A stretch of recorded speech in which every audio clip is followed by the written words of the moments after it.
Put it out, put it out, Now look at some old tapes with them guys was little, man. Just look at them now, yo. Yeah. They don't understand, man. God damn. Yeah. This shit didn't just happen overnight. You invested over 20 years. Yeah. Over 20 years. Over 20 years. I don't get it. Yeah. Yeah. This Santa Cruz out here to get on my own. Dig down, let it burn, baby, let it burn. Mind over matter, son. Mind over matter. This is the blues I'm Ain't nobody doing no shit like this. Come in the desert. Nigga trying to stay away from the desert. He come in the desert. When the night is cold and low. Oh, see. Like, camera, action. And fighting for Like, action. Cap. Come on, Tank. Come on, Tank. Run him out. Run him out, Tank. Come on, let me get some. Dig down in there. Dig down in there. 10 seconds. Let me tell you 10 seconds. 10 seconds. Don't think about it. Don't think about it. Remember that gun on it? They got that gun on that tank. They go, time. When the night is cold and low. He ain't gonna keep you here late tonight. Good job. It's been hard being away from my daughter. You know, she actually here. She sleep. Just being away from her, it was a little touchy. But I know when I'm up, up against. I know that I got pay-per-view. I know I'm fighting a tough opponent. So really, I know how to lock in. I know how to shy away from everything. I know how to, I know how to fool around.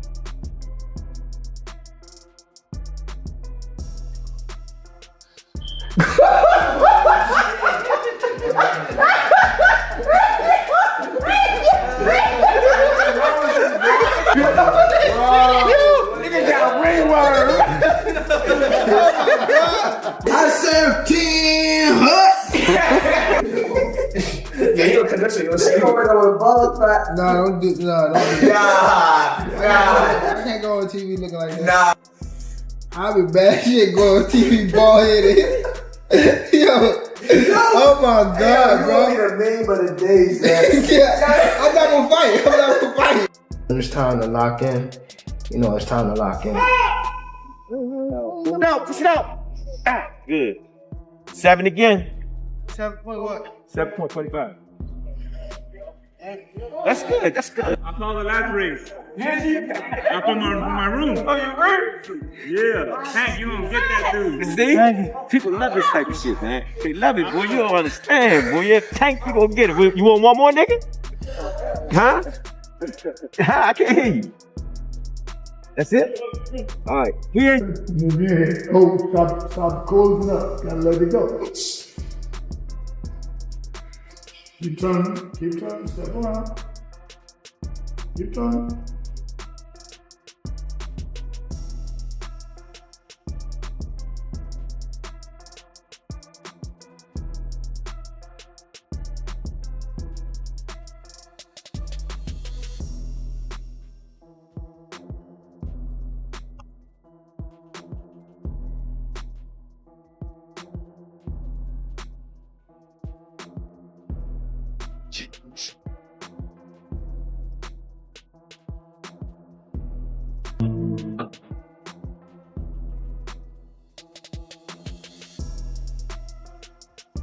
Stop playing with him, dude. Get to his ass, head. Get to his ass. You understand what I'm saying? He's not on your. I ain't even gonna ask you that question on camera. What? I'm talking about family at this point. Cause you pulled up with just somebody else. You didn't even pull up with your team. You pulled up with. We ain't see Calvin. Yeah. Calvin was there. Okay. Calvin was there. Okay. I think he came a little late though. I spoke to him. Y'all good? Yeah. All right. Cause I just seen Calvin too. But that's another thing. Calvin is someone that he's like, when I ain't had no pops, Calvin was the person that you feel me, stepped in them shoes. So no matter if he's not my coach, anything like that, he's always gonna be in my life. And that's why I said I would have asked that question off camera because I already know. Yeah, sure. So I ain't, but you already cleared it.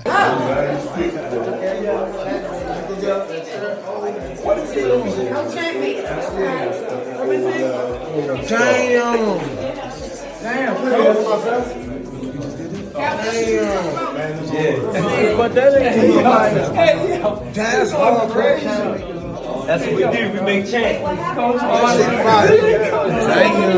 That shit hard, bro. That shit really crazy. Who told you to put this on your back? Coach, y'all both got to take a picture, bro. That's it. The fast way. We do stuff different than the next man. You understand? Old Tank ever had that goddamn. We don't stop. We don't know we're gonna stop. That's right. Push through it, Tank. Push through it. We getting ready. There you go. Good money. Good money. I like the way you're pushing it out. I like the way you're pushing it out. When you get here, you got planks. Here, we're doing planks right here. Here, I'm gonna bring that water out. See, the coaches get wet up in here. See, you can be you training with the fighter mentally. There you go. It's our job to break you. Not let me break you. Switch, you got planks. There you go. They're working over here, man. There you go. Come on. Stay snap. This is right here, doing his thing, man.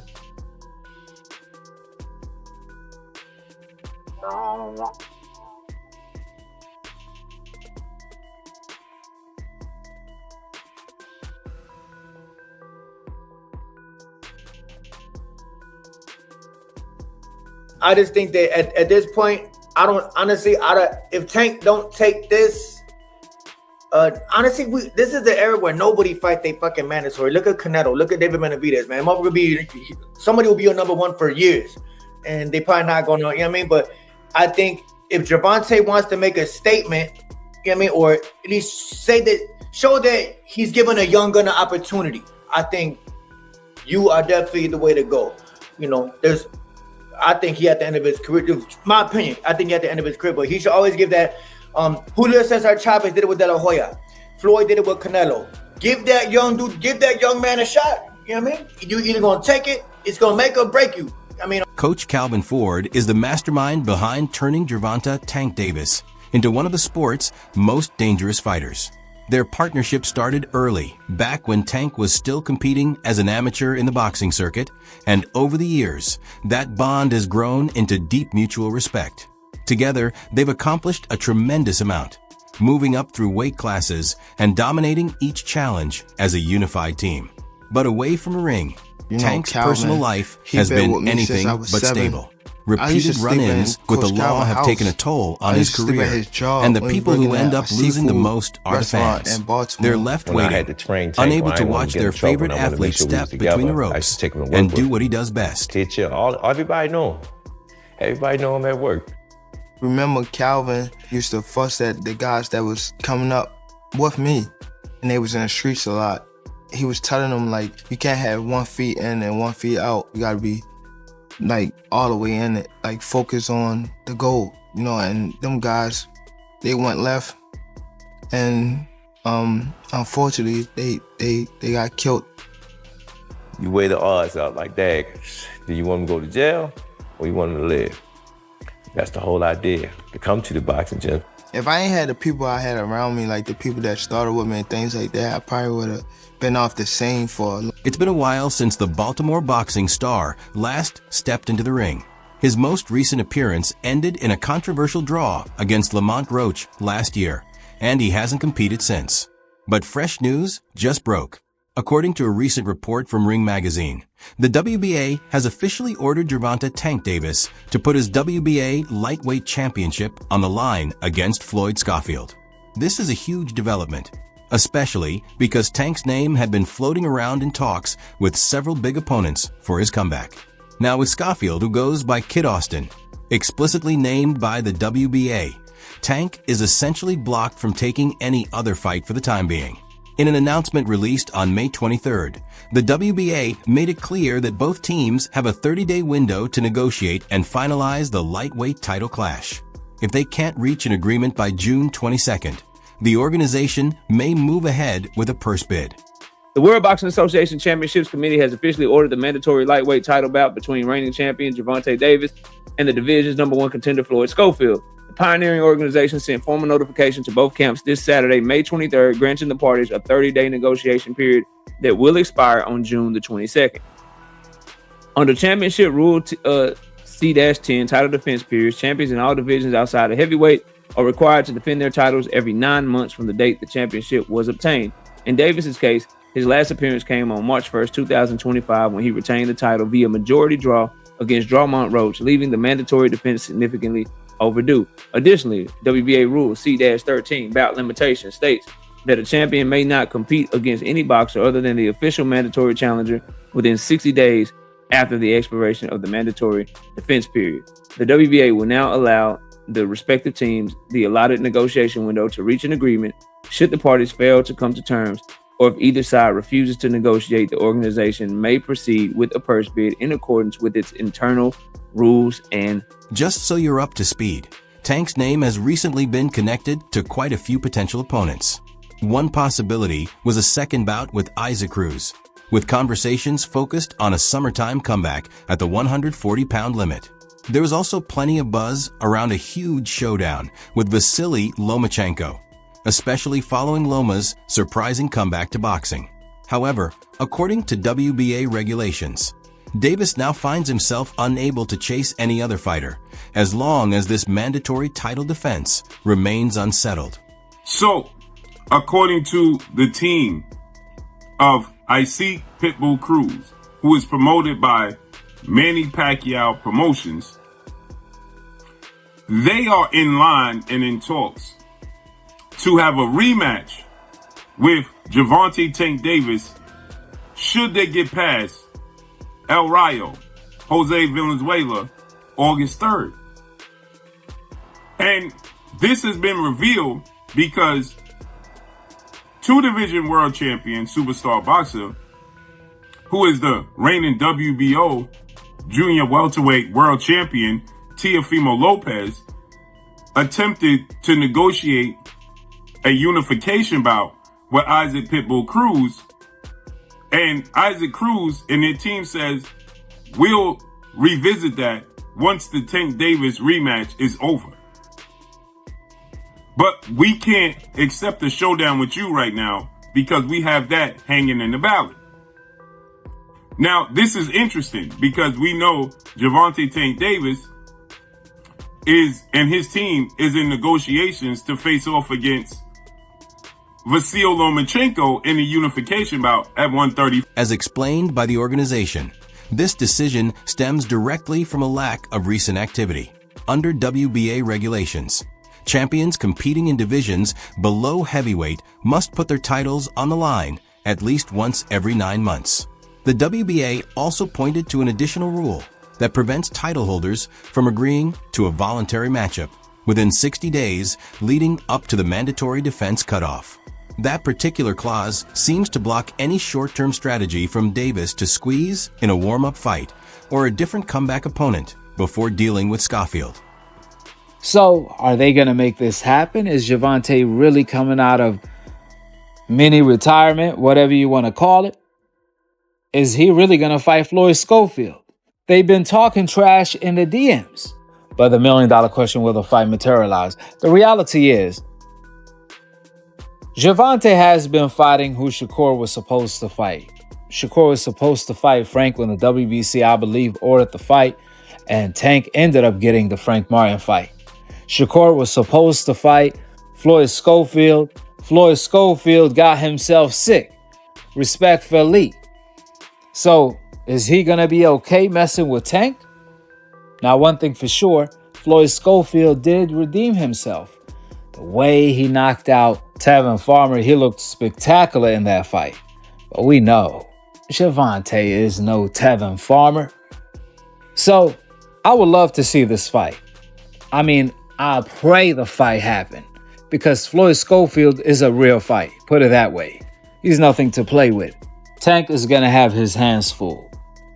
But there's a lot on the table right now. It's too much going on. We know Gervonta, you never sure, and Floyd Schofield, you never sure.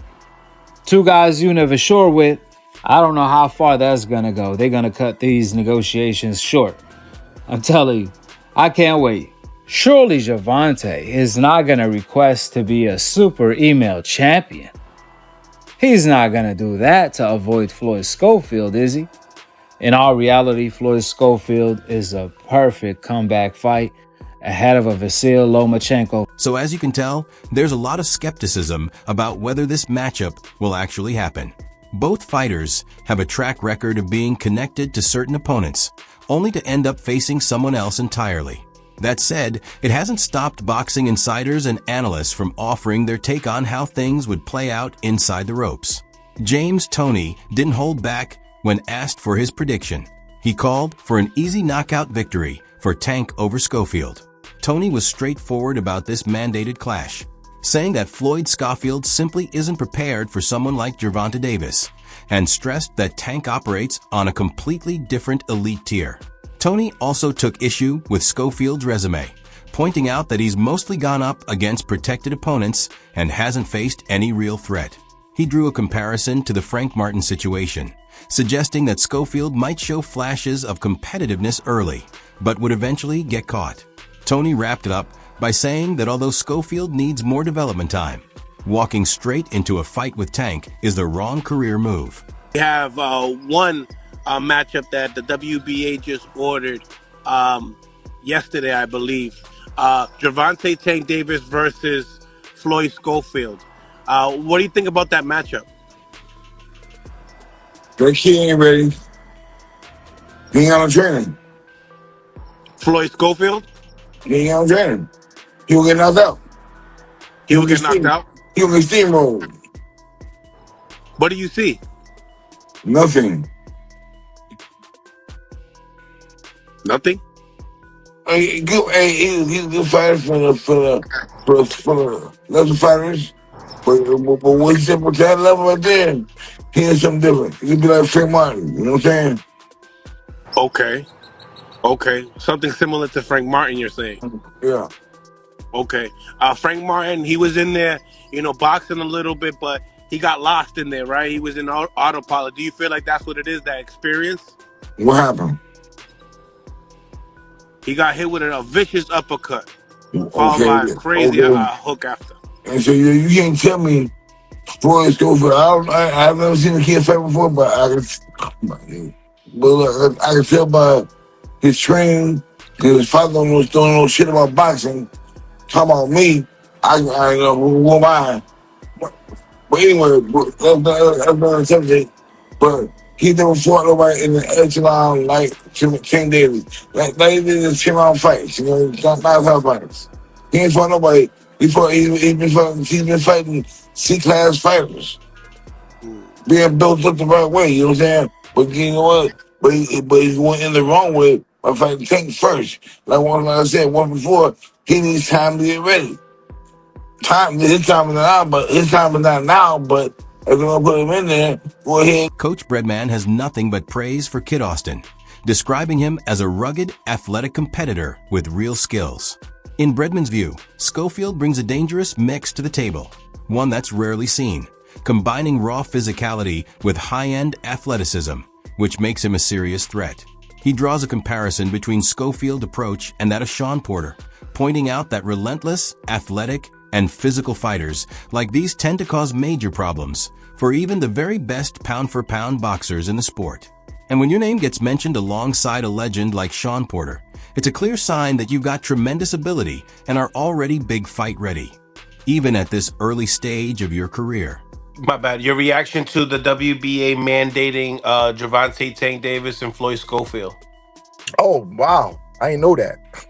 Yesterday. Damn. Good fight. But when Schofield, I got to go after this, bro. But listen, when Schofield and Shakur was announced, if you remember, I was like, I don't think Schofield is over his head. I'm not saying he could beat Shakur, but those rough, athletic dudes like Schofield that got the roughness and that, because it's not like some slow, plodding dude that's rough. When you rough and you got that athleticism, you give guys trouble. Like, let's look at Sean Porter. People don't kind of realize that Sean Porter was fighting Earl Spence and Terrence Crawford, the two best welterweights of this era, on almost even terms. The Spence fight was decided with a knockdown, and somebody in the crowd that's obviously cool with Terrence Crawford because he was looking at him, told him he was losing to Sean Porter, or down on the cards, right? And then Crawford did what he did. He turned that switch on and scored the stoppage. But my point is that people don't look at Sean Porter as like the most skillful guy in the world. I think he's skillful, but he's not known for like having this crazy high skill set. But he's given the best welterweights of our era so much trouble because he's rough, he's athletic, and he never stops trying. And that's a big deal to me. And I think Schofield has that same way about him, where he could give these guys a lot of trouble and possibly beat some guys, but he don't fight. He's a young guy and he's always off. So I don't know how good he's progressed. Like I haven't seen him fight. I could be wrong, and I apologize. I don't want to say anything wrong, but I haven't seen him fight since the Tevin Farmer fight. That said, Breadman does have a significant worry when it comes to Schofield's lack of recent time in the ring. Since Schofield is still a young competitor with fewer than 20 professional fights under his belt, Breadman feels that staying active and getting consistent rounds inside the ropes is critical for his growth. Even with that concern, Breadman still describes a possible showdown with Gervonta Davis as a legitimate challenge, adding that Schofield could very well beat Tank if Davis shows up without being completely sharp. Yeah, see, when a young guy is inactive like that, it always makes me worry because I don't think he has 20 fights yet, so he's still getting better. So, and I know Tank hasn't fought, but Tank's at a different place in his progression. So I don't know. Is that a decent, like, you know, when coming to boxing, you know what I mean? Is that like I don't know, for Tank anyway? Do you think that's people would say, is that a good step up? Is that even a step up fight, or is that like that's a real fight. That's a real fight. Schofield could beat Tank if Tank's not on his game. Schofield might could beat him if he's not on. Kenny Ellis, who coaches Tank, also shared his thoughts after the WBA ordered Davis to take on Schofield next. Ellis called it a solid matchup for the sport and brushed off suggestions that Schofield's senior team, referring to the bout as a tune-up, means they're looking past Tank. Instead, he described those comments as nothing more than psychological tactics and pre-fight gamesmanship. You're like, damn, they both of them have like they're good, well-rounded fighters, but they be in tight fights like that. Yeah. So I don't know. I got to think about that one a little bit more. That might come down to literally like the judges and who's having their day that day. I want to pick Ford, but he don't really pull away from his opponents like that. His fights is usually real tight and close. And O'Shaquie Foster is the champion. He got that real good jab. Jab could score a lot of points. It's a close fight, man. I don't know. I really don't know. Sometimes I can see a fight clearly, and sometimes I look at a fight and be like, damn, I don't know who's gonna win that one. That's this kind of fight. O'Shaquie Foster is riding high. He's gonna be riding high after his performance versus Fulton. So right. It's gonna be. My bad. Your reaction to the WBA mandating Gervonta Tank Davis and Floyd Schofield? Oh wow, I didn't know that. Yesterday. Damn, good fight. But when Schofield, I gotta go after this, bro. But listen, when Schofield and Shakur was announced, if you remember, I was like, I don't think Schofield is over his head. I'm not saying he could beat Shakur, but those rough, athletic dudes like Schofield that got the roughness and because it's not like some slow